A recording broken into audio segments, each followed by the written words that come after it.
Hey, welcome back to Jazz Time. JazzTime.com is an online store that buys, sells, and trades authentic luxury watches.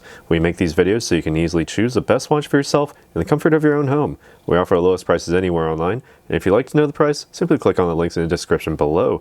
We greatly appreciate it if you purchase your next watch from us at JazzTime.com. Today we'll be talking about the Vacheron Constantin Overseas Chronograph, a 42-ish millimeter watch with a white dial, full steel construction as you can see.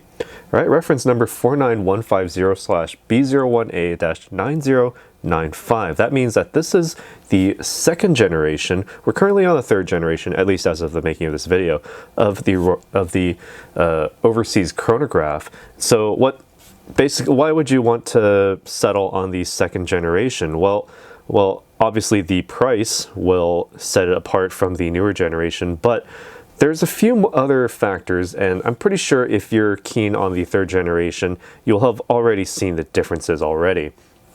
But before we get to all of that, let me tell you that I'm going to be going over the case, the dial, the bezel, the crown functions, as well as the pushers here, the movement, and the bracelet. I'll be giving you my thoughts on all of these features throughout this video, all right?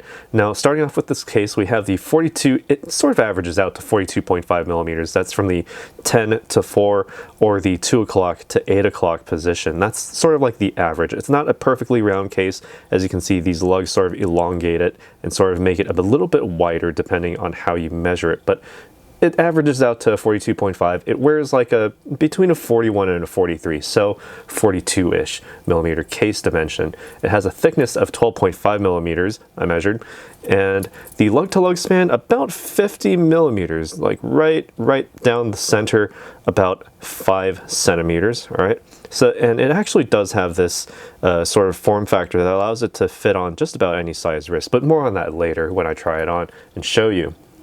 All right, so taking a look at the overall case construction here, we have a nice high polish along the sides, all right, with a satin brush finishing across the entire front, vertical finishing, as you can see, all right, and with a nice bevel to it that gives it sort of that little bit of extra edge and a very nice overall finish.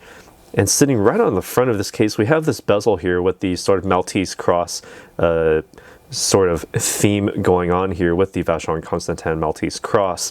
However, the second generation here features 8 prongs altogether, 4 on each side, if you want to divide it up like that. However, if you take a look at the newer generation, the Overseas Chronograph, it actually has only 6 prongs. So these prongs themselves are actually bigger. There's only 3 on each side.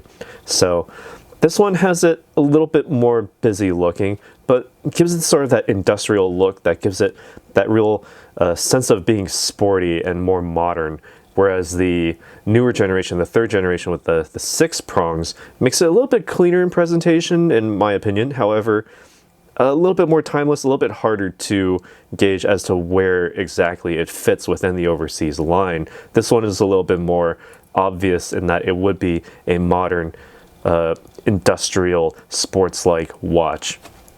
All right, now taking a look at the dial on the inside here, we have a white dial with a nice fine guilloche patterning. It sort of has these tiny motif, trapezoidal, triangular patterning on that dial. It gives it a very nice distinct texture, and repeated with that triangular look, we have the index hour marks as well, also with that trapezoidal sort of presentation, all of them being, you know, basically the same. All right, so nothing is being left out here. The only differences here is, well, if you take a look at how this dial layout is actually set up, visually they're basically kind of the same. However, the chronograph at the 3 o'clock position is a little bit different. It comes in weird, well, uncommon, I would say, a 30-minute chronograph hand at the 3 o'clock position. And if you take a look, it's actually a little bit larger than the other two. And for reasons I don't really know, but if you happen to know, let us know down in the comments below. I'd love to hear it. But that also squeezes out this index hour marker at the 3 o'clock position. I don't know if I particularly like that, but hey, maybe you need the 30-minute dial to be a little bit larger. and that's good on you. This would be a very good contender for your next watch.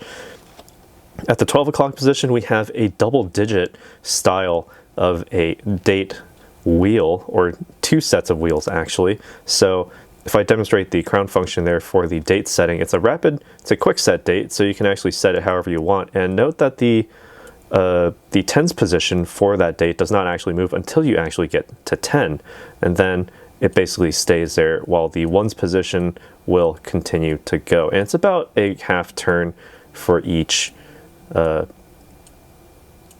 or maybe a full turn, somewhere between a half and a full turn to advance the date by 1, okay? Anyway, back to the topic at hand. We also have a nice chaptering at the periphery of this dial here, which works very well with this chronograph hand lance style, otherwise sort of like a baton-ish style minute and hour hand layout here. The luminosity actually fills the entire hand for both of these. On the third generation, it only fills the body of these hour and minute hands, and the tip is left fully, colored in without the luminescence. And speaking of which, we can take a look at the luminescence now, and shines brightly it does, and so therefore it's very easy to see, very easy to read in any low light situation. It gives that very nice telltale green tint, nice and clean overall presentation. I actually like this quite a lot. The only downside is that the chronograph hand does not actually glow. Neither does the seconds hand. But when someone asks you what the time is, you don't give them the seconds, you give them the hour and the minutes. That's all that really matters for most people. And when you're timing things, you're usually timing things during the day. Now, onto the functions of this watch, let's take a look at the chronograph features of this. It's basically what you would expect. There's a vertical clutch with a column wheel, so there's no fear of letting this run and having it wear down the movement, because it will just latch on and go along with the pace of that small seconds hand at the 6 o'clock position. We also do have a featured 12-hour chronograph dial at the 9 o'clock should you really need that.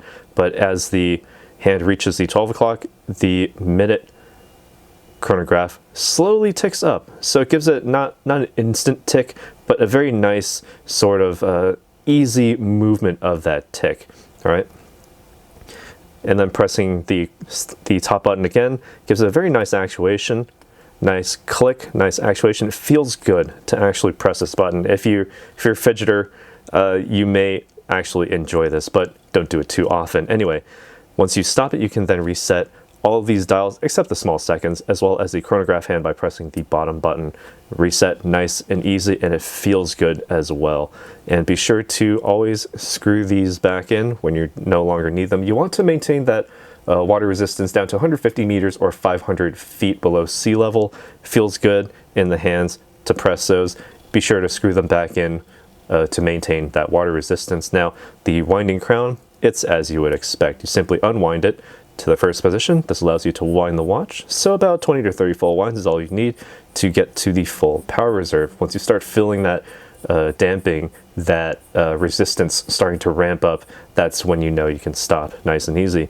Pull it out to the next position. You can do what I demonstrated earlier by advancing the date. It's about, yeah, it is actually about a half turn. So I was doing a small quarter turns earlier, but it is actually a half turn to advance the date.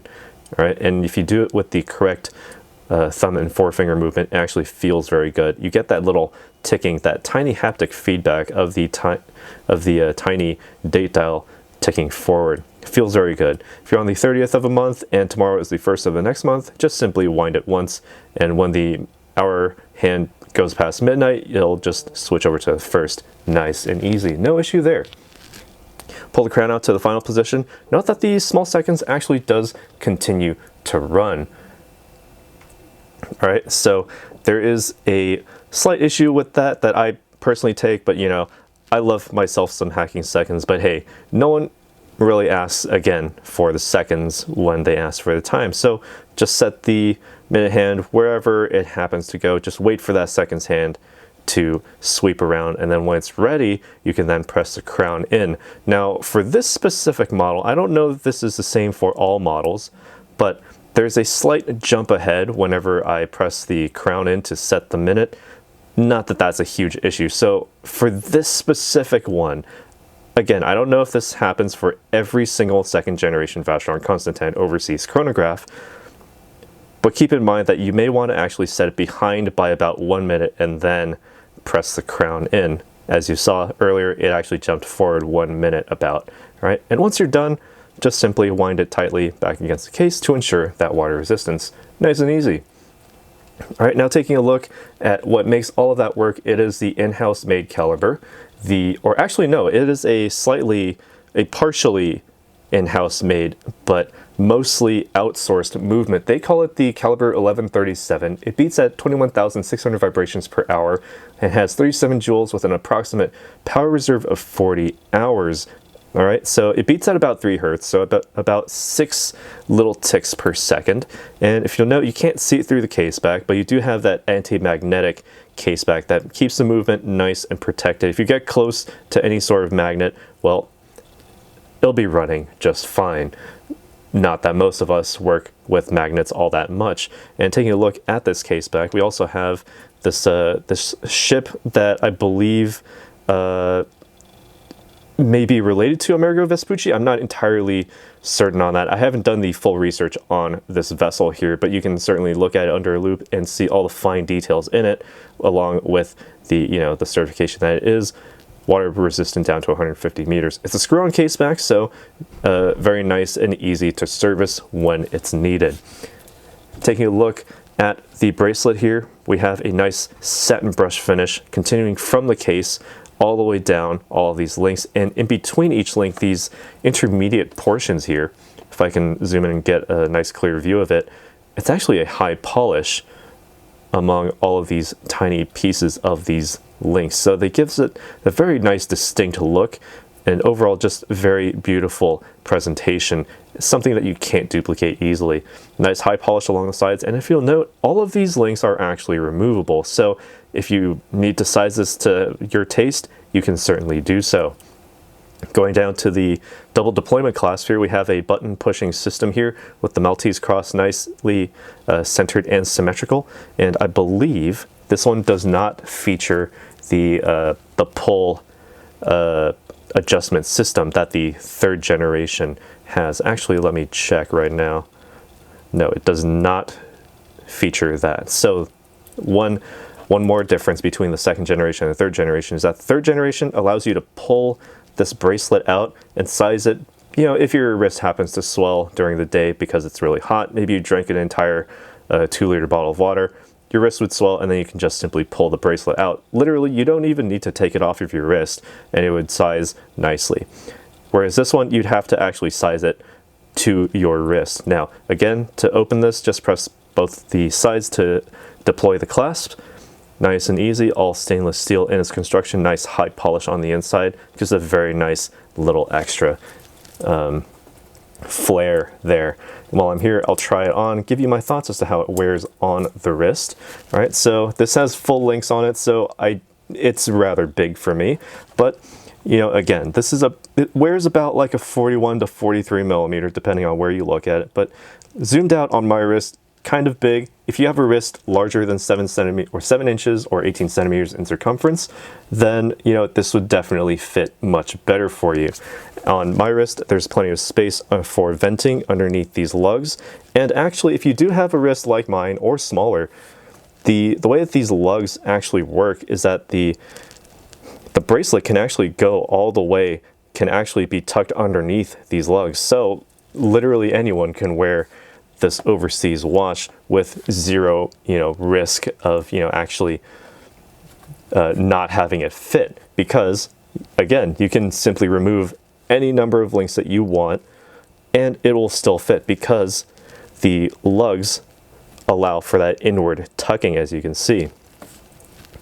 All right, now taking a look at it, how readable is it? Incredibly readable, because the outlines for those index hour markers increase that contrast, makes it very easy to read, incredibly easy to read, and with that black chronograph hand center mounted, it makes it very easy to actually see how much time has elapsed, with the black hands on the sub counters as well, nice and easy. And as long as you don't actually look and take super careful notice of that 30-minute chronograph dial at the 3 o'clock position, I think will be just fine. It looks symmetrical enough. Now, on the 3rd generation, all the dials are, in fact, much more symmetrical, and the date is actually moved to about the 4:30 position, so you do kind of lose a little bit more of that symmetry. I don't know.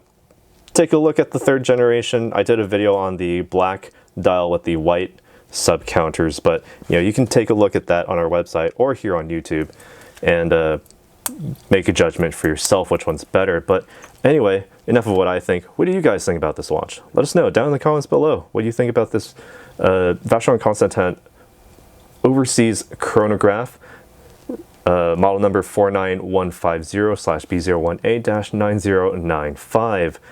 Be sure to leave it down in the comments below. If you want to see more pictures, you can see it on our website, jazztime.com. You can also purchase it there. If you want to purchase this watch or any other watch, visit our site, jazztime.com. Be sure to like and subscribe as well, and we'll see you in the next video. Take care.